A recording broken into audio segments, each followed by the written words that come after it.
Hi guys, i-flex ko lang po yung bulaklak po na binigay sa amo ko. Ayan po siya.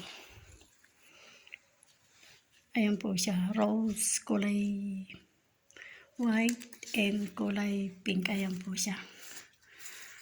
Hindi ko po alam kung anong tawag nitong dahon na to. Yung iba po natuyo na. Ayan po siya. Ayan po po. Nung binigay niya po ay sariwang-sariwa. Ngayon po ay ano na po. Ito na lang po yung sariwa.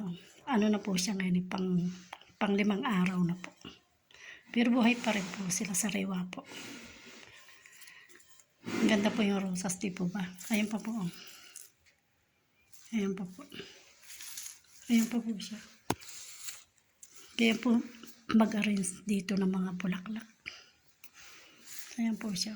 Mahal din po yan dito. Salamat po and God bless po sa atin lahat.